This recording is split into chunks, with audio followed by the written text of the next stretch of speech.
On the day of my 75th birthday, my son yelled, "Everyone is sick of you, get out!" His wife threw my festive cake onto the floor, but what I did next made the guests gasp, and the very next morning, my son's life was reduced to a disaster. Hello, dear listeners. Thank you for joining me. Please subscribe to the channel so you don't miss the next story, and write in the comments what city or country you're listening from. It warms my heart to know how far my words travel. Enjoy the listen. Today I turned 75. The number felt round, substantial, like an old oak tree. You stand in front of the mirror in the morning, and it stares back at you from the depths, from the wrinkles around your eyes, from the gray at your temples. Was I scared? No, it was more like a quiet bewilderment. Is this really me? Has all of this really happened to me? My small two-bedroom apartment in the city smelled of brown sugar and sweet spices. I'd been busy in the kitchen since dawn, baking my signature sweet potato pound cake, the one my mother passed down to me. I baked it when I married my husband, Jabari. I baked it for Keon's first birthday, for all his birthdays, and for his send-off before he left for boot camp. It felt like my entire life was permeated with that warm, sweet aroma. For me, it smelled like home, like love. I ran my hand across the old kitchen table where I rolled the cake layers. Its smooth surface, speckled with fine scratches, remembered Jabari, young and strong, fixing a broken iron on it, and little Keon building towers out of wooden blocks. Today, the table held only flour and a rolling pin, and my hands weren't as quick as they used to be. The dough was easy to handle, warm and alive. As I rolled out a thin circle, disconnected fragments, not thoughts, played in my head. Keon had called yesterday. "Mom, I need you to bail me out. It's urgent.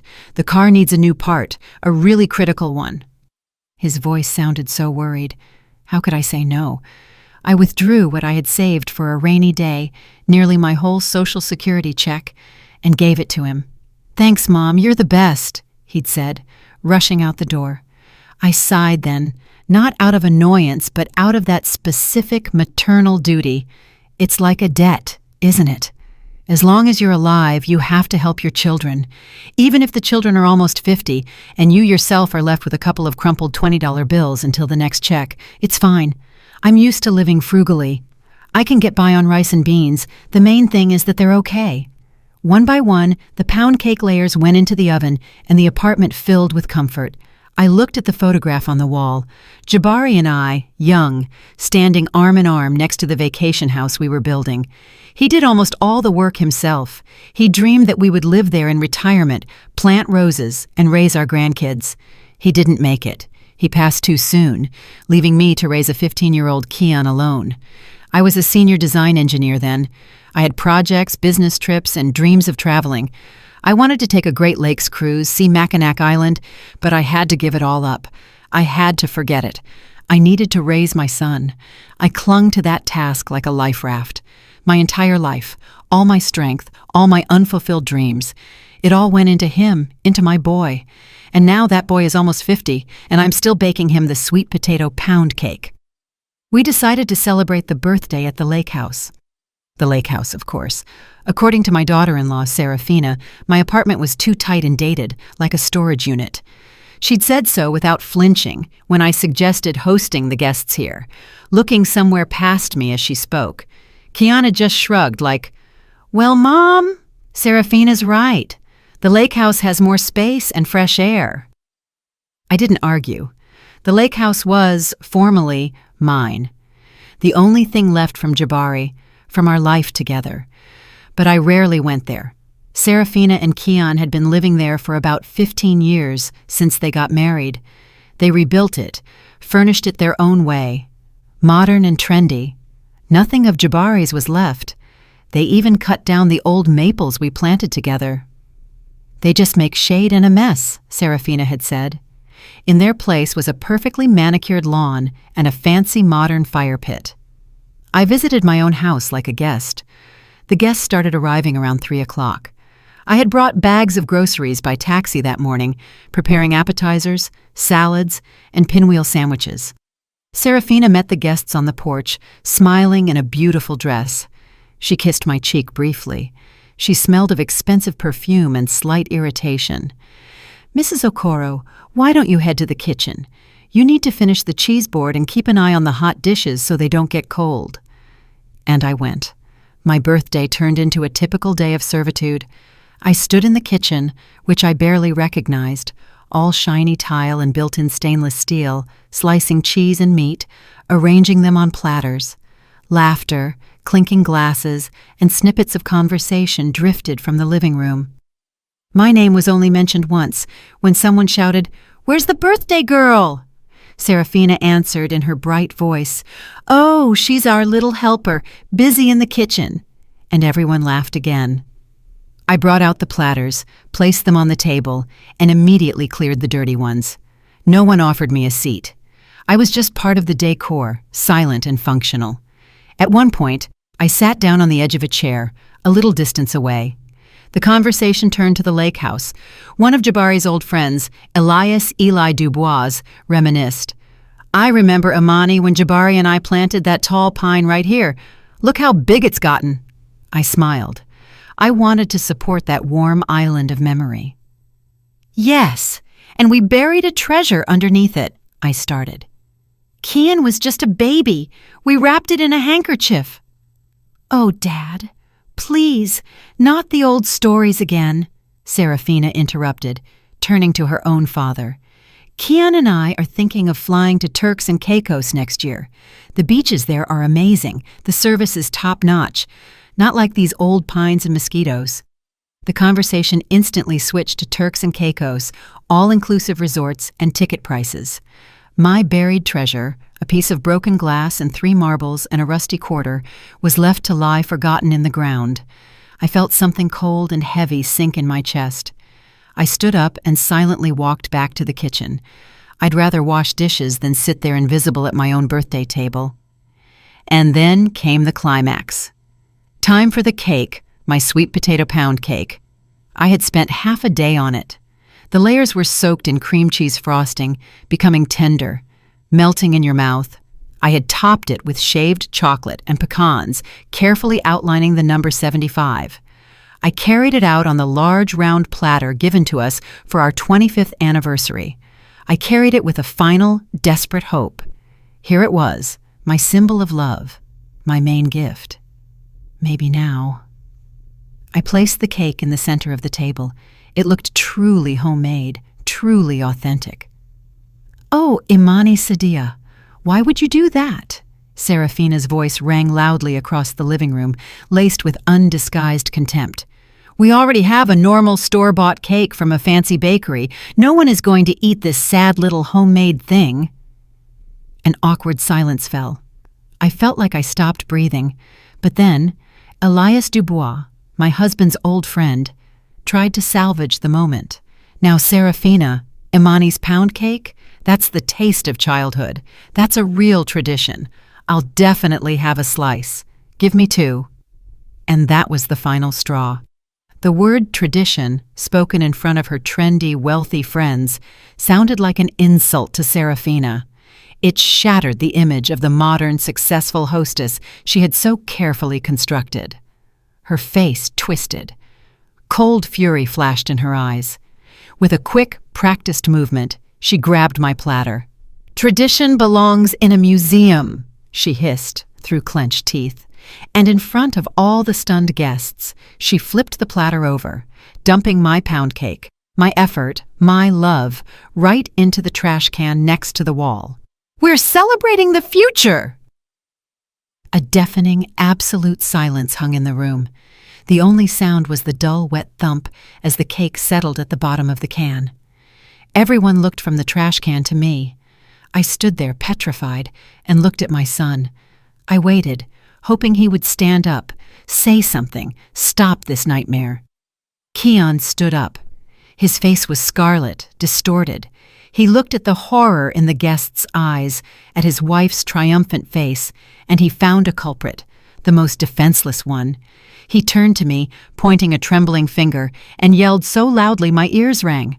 "Look what you did! You've embarrassed us! Everyone is sick of you. You can't behave normally. Get out of here. Get out, I'm telling you. Everyone is tired of you." In that moment, something inside me didn't break. No, it just snapped, like a thin, overtaut wire that had been vibrating with tension for the last 50 years. It didn't snap with a loud sound. It simply ceased to exist. The ringing in my ears didn't fade. It focused into a single, pure, high note, and a deep, unsettling stillness descended. It was as if the part of me that had spent its whole life hoping, excusing, forgiving, and waiting for love had just been cut out without anesthetic by a surgeon's single, precise motion. I looked at my son's face, contorted by his scream, and I realized this is no longer my cake, this is no longer my lake house, and this is no longer my problem. I nodded once, a tiny, almost imperceptible movement of my head up and down. Agreed. I turned around, not looking back at my son's crimson face or the guests' frozen expressions. I took a step, then another. My legs moved on their own, as if on a long-established but forgotten path. Behind me was a vacuum of silence. I reached the foyer and took my old light trench coat from the hook. The fingers that were trembling half an hour ago while tying my apron now moved with confident precision, buttoning the coat. 1, 2, 3. Everything in place. I put on my scarf, took my purse. Inside were an empty wallet, the keys to my city apartment, and a handkerchief. That was enough. I didn't turn around. I didn't say a word. I simply opened the front door, stepped into the cool evening air, and quietly closed the door behind me. The click of the lock sounded like a period placed at the end of a very long, very exhausting sentence. I walked toward the bus stop, barely paying attention to the road. Streetlights snatched out of the darkness a lilac bush, a sagging fence. The world existed somewhere separate from me. Inside there was only that high, pure note. It canceled out all feelings. There was no pain, no hurt, no anger. There was only deafening clarity. A battered old city bus rattled up. I sat by the window on the cold faux leather seat. Outside the glass, the lights of strangers' houses and the silhouettes of trees drifted by, and in my head, like an accountant closing the year-end books, facts were methodically and dispassionately sorted onto shelves. Not grievances, just facts. Here is fact number 1. My Molly gold pendant. A gift from Jabari for my 30th birthday. Heavy, honey-colored gold. I cherished it. About 5 years ago, it went missing. I searched the whole apartment, fretted, and even cried secretly. 6 months later, I saw it on Serafina's neck in a vacation photo. She was laughing, her head thrown back, and the sun sparkled on my gold. When I stammered a question, she casually replied, "Oh, I found this at an antique shop. Can you believe it? Almost identical." I knew she was lying, but I kept silent. Fact number 2. The money. How many times had I given them my savings? For the down payment on the car, for emergency repairs to the lake house roof, for good tutoring for my granddaughter before college. I lived on yogurt and bread so they could go to Turks and Caicos to help the kids de-stress. They never once invited me along. I was useful as an ATM, but not as a family member. I looked at their photos, tanned and happy, against the azure sea, and I told myself, the main thing is that they are all right. Fact number 3, the gradual erasure of me from their lives and from my own house. First, my pictures moved from the living room to the corridor by the guest bathroom. Then my favorite mug, the one I drank tea from when I visited, was accidentally broken. Then, Keon less and less often called me Mom, switching to the formal Mrs. Okoro, especially in front of Serafina's friends. It was like slowly scrubbing an old inscription clean to write a new, shiny one in its place. The bus jolted over potholes. I looked at my reflection in the dark glass, a tired, elderly woman in a simple coat. And trailing behind this woman was a long train of swallowed words, erased hurts, and one-sided love. A one-way street. And tonight, I had reached the end. The gate had dropped. He said, "Get out." A son's wish is law. I would grant his wish, literally. That night, I slept better than I had since my youth, without dreams, without anxious thoughts, without the familiar lump in my throat. It was as if an impossible burden, one I had carried for so long I considered it part of myself, had been lifted from my shoulders. I woke up to bright morning sun streaming through the window, and for the first time in years, the air in the room didn't feel stale with loneliness. It was light. It was full of freedom. I got up, washed my face, and brewed coffee. My movements were unhurried, but full of a new, unfamiliar purpose. I didn't make a plan. I simply knew what needed to be done. From the old wardrobe, I took out a cardboard folder tied with string. It held all of our important documents. Here was the marriage certificate, here was Jabari's death certificate, and at the very bottom, a thick official document, the deed of title. I ran my finger over the typewritten line. Subject of right, Imani Sadia Okoro. Type of right, sole ownership, the sole owner. I looked at the seal in the corner, and it suddenly reminded me of the blueprints from my past life. A memory surfaced, so vivid it felt like yesterday. I was 35. Jabari had been gone for almost a year. Keon, a difficult teenager, had gotten mixed up with the wrong crowd, and I was called into the company's main office in Atlanta. They offered me the head position of the experimental design studio at a major aerospace firm. My own lab, a corporate apartment, completely different prospects. It was a peak I had never dared to dream of. I sat in the high-ceilinged office, holding the order for my appointment, and saw not new machinery, but my son's bewildered face. I thought about how he would be left alone in our 2-bedroom apartment, how I would be torn between 2 cities, and how the lake house, which we had just finished building, would be overgrown with weeds, and I refused. I said, "Thank you, I can't, I have a son." I returned home and poured all of myself, all my unrealized engineering talent, into keeping that house, that semblance of stability, for him. I sacrificed my career for that lake house, the same lake house I was kicked out of last night. I put the document on the table. The memory didn't cause pain. It was the final missing piece of the mosaic, the last argument for the internal judge. My hand confidently picked up the phone. First, I dialed the number of the real estate agency I had seen in the paper. A cheerful man's voice answered, "Good morning, Guarantee Realty. How can I help you?" "Hello," I said. My voice was even and firm. I surprised myself. "My name is Imani Sadia Okoro. I would like to list the lake house and property for urgent sale. The property on Maplewood Drive in the Lakeview Shores development." "Got it, Mrs. Okoro. When would it be convenient for our specialist to come by for inspection and appraisal?" "Anytime. Today," I replied. "The key to the gate is under the large stone to the left of the entrance.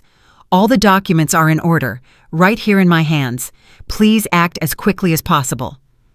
"Understood. We'll get right on it." I hung up without a trace of doubt. Then I dialed another number, my only real friend, Desta. We had sat at the same desk in college. She was the only one who had always seen through my family. "Imani," her familiar, slightly raspy voice answered. "Happy birthday, dear. I called yesterday and couldn't reach you. How was the party?" I silently listened to her cheerful greeting, and then quietly, without emotion, I told her in a few sentences about the cake, the trash can, and Keon's scream. Silence hung on the other end, and then Desta exhaled. "Finally," she said, her voice a mix of relief and warmth. "Finally, Imani. I've been waiting for this call for 20 years. They mistook your patients for a doormat. So what are you going to do?" Her question was direct, without unnecessary sentiment. She knew the issue wasn't the cake. "The agent is listing the lake house for sale this afternoon," I calmly replied.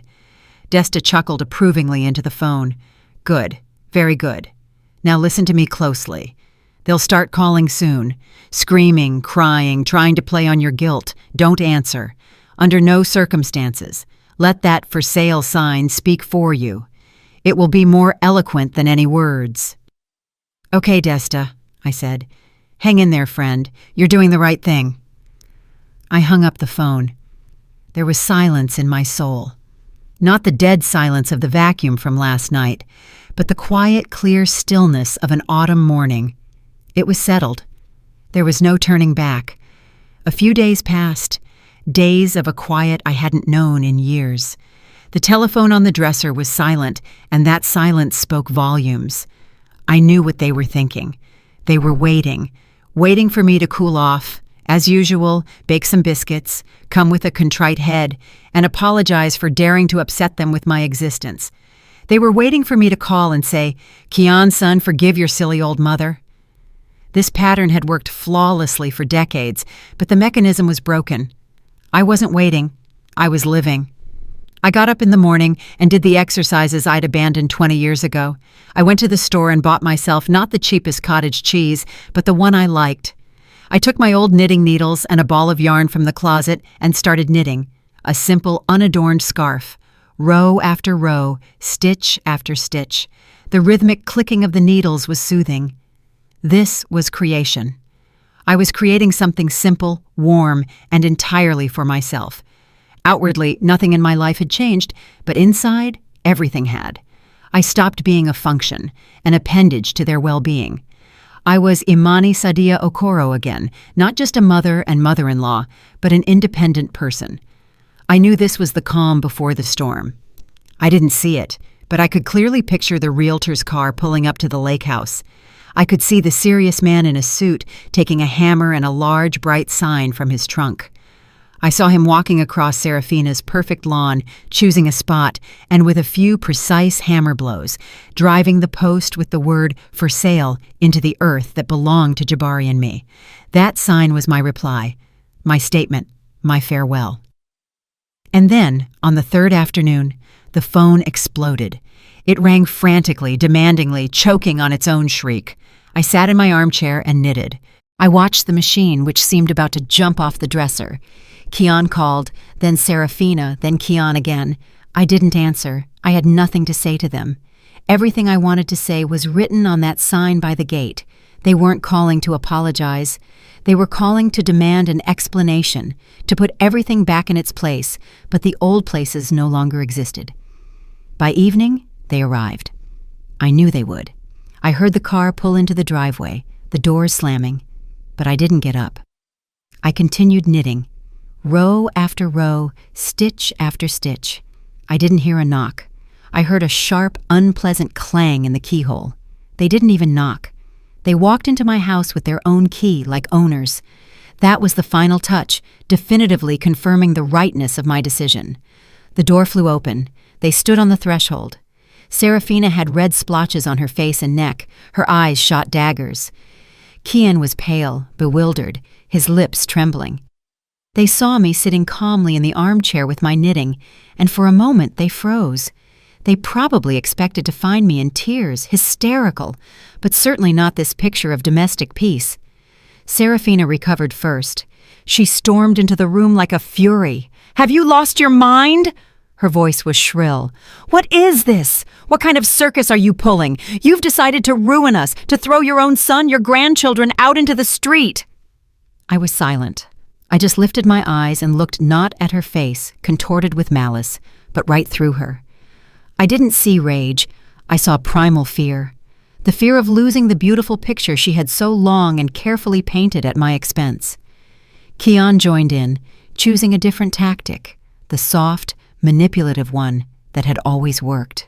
He came closer, looking into my eyes. "Mom, what happened? Why are you doing this? Are you punishing us for the cake?" "Mom, I'm sorry. Serafina got carried away, but this is our home, our shared home, the home of our children. Where will we go?" The word "our" sounded especially hollow in the silent room. Our home, where I was relegated to the role of cook, where I was a source of shame, where my effort and my love were tossed into the trash. I let them talk themselves out. I allowed their shouts and pleas to hang in the air and die. I looked at my son, at his desperate face, and for the first time, I felt no pang of pity. Maternal love, it seemed, had drained out of me to the very last drop that night, on that birthday. Only cold, crystalline clarity remained. When they fell silent, exhausted, I placed my knitting on the small side table, neatly, without dropping a single stitch. And only then did I answer. My voice was quiet, but in the ringing silence of the apartment, it sounded like the blow of a hammer. "This is not your home." They both flinched. "This is my property," I continued, just as evenly, looking Keon straight in the eye. "A house you have lived in for free for 15 years. I never asked you for rent. I never asked you for money for the taxes. I only ever gave." "But I'm your son. You're my mother," Keon stammered. This was his last trump card, thrown onto the table. I slightly inclined my head. My gaze, I knew, was unfamiliar to him. It contained none of the maternal warmth he was accustomed to. "The mother everyone is sick of," I said, quoting his own words. "The mother who embarrasses you. The mother who should get out. Remember, Keon, you asked me to leave." He recoiled as if I had struck him. "And I am finally granting your request," I said, and my voice, perhaps for the first time in my life, acquired the hardness of steel. "I am leaving completely. You see, my old-fashioned cake, my old lake house, my savings, all of these are parts of me. They are all connected to me. And since you don't need me, you won't get any of it." They stared at me like I was a ghost. They couldn't believe these words were coming from their quiet, compliant, always available mother and mother-in-law. Serafina opened her mouth to shout something, but no words came out. Keon just stood there, silently gulping air. I stood up from the armchair. "The decision has been made. The agent has all the instructions. He is already looking for buyers. You will need to provide access for showings. You have 30 days to find yourselves a new place to live and move your things out." I said this and knew I had nothing more to add. Everything had been said. I walked past them to the window and looked out into the yard, at the old bench where I once sat with Jabari. I didn't look at them, but I felt their world crumbling. A world built on someone else's foundation. My real world was just beginning to be built. They left, leaving behind a heavy residue of confusion and anger in the air of my apartment. I felt nothing but silence. I walked over to the phone and pulled the cord out of the wall. No more calls, no more screaming, no more accusations.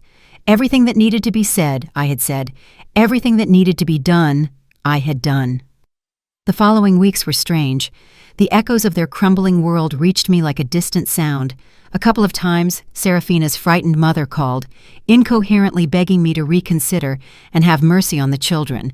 I politely replied that I had had mercy on them all my life, and now it was time for them to take care of themselves. After the second such call, I stopped answering her too. One day, Desta called. Her voice was sympathetic, but without a hint of judgment. "I saw Serafina at the county health clinic yesterday," she said. "She doesn't exactly look like the Queen of Turks and Caicos. She's aged 10 years.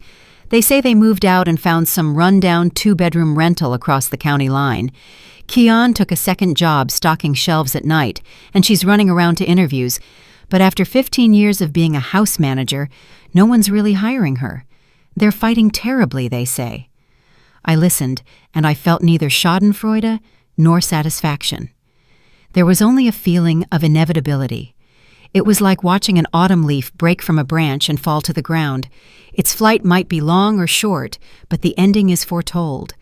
They detached themselves from the branch that nourished them. I wasn't the cause of their fall. I was merely a condition that they had stopped fulfilling.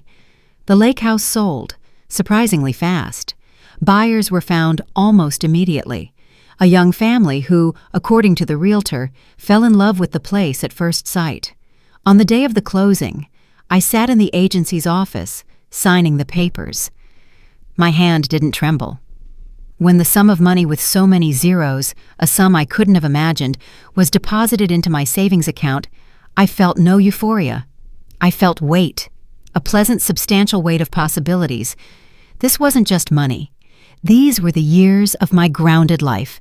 This was my unrealized career. These were all the dresses I hadn't bought and all the retreats I hadn't gone to. It all came back to me in the form of a bank transfer. The first thing I did was sign up for a high-end hearing center. I had been hearing poorly in one ear for years. but I always dismissed it as too expensive or something that could wait. They fitted me with a small, almost invisible digital apparatus. When I stepped outside and turned it on for the first time, I froze. I heard the crunch of leaves underfoot, the chirp of a sparrow high above, the faint hum of power lines overhead. The world crashed down on me in an avalanche of sounds I had long forgotten, and I cried for the first time through this whole ordeal. But these were tears not of sorrow, but of rediscovery. Then I bought a coat. All my life I had worn something practical, stain-resistant, gray or black. But then I saw this one in a store window. A trench coat of deep, saturated royal blue, the color of the Mississippi River at dusk. It was completely impractical, but incredibly beautiful. I went in and tried it on. It fit me perfectly, and I bought it without a second thought. When I walked out onto the street in that new blue coat, I felt like someone else, not an old lady seeing out her days, but a woman. Just a woman. And then I fulfilled my oldest, most cherished dream, the one Jabari and I had held on to. I booked a 10-day Great Lakes cruise from Chicago to Mackinac Island. I remembered how we had saved for that trip, and then all the money went to Keon's college tutors. "It's okay, Imani," Jabari had said then. "Our son is more important. We'll still get there." We didn't get there. And before leaving, I did one more thing. I found the number for a community college online and signed up for an introductory course in textile design, batik. I suddenly desperately wanted to return to where I had started, to take fabric and dyes in my hands and feel the pattern being born under my fingers again, to feel harmony emerge from the chaos of color. And so, here I am. I'm standing on the deck of a pristine white ship. The cool river wind ruffles my new scarf, and I pull my blue coat tight around me. The green shores, the golden church domes, and small towns drift slowly past. The ship glides smoothly, cutting through the water, leaving a long, foamy wake behind the stern. In my hands I hold a sketchbook. I open it to a clean page. Colored pencils lie beside me. I look at the ripple on the water, at the play of light and shadow, and my hand begins to trace a pattern on its own. Smooth, intertwining lines like waves. I feel neither anger nor bitterness. I hold no resentment toward the past and no fear of the future. There is only this moment, this blue sky, this vastness, this quiet, profound sense of peace, as deep as the lake itself. For 75 years, my world was the size of my small apartment and the lake house kitchen. I gave away my life, my money, and my heart. They took it all and threw it on the floor like that cake. But on those ruins, I didn't try to restore the old life. I simply walked away and began to build a new one, and it is all mine. Thank you for staying with me until the very end. If this story touched you, please give it a like and write in the comments if you or your loved ones have ever faced similar disrespect. Your support means a lot to me. Subscribe to the channel so you don't miss new stories. Be well, value yourself, and live for real.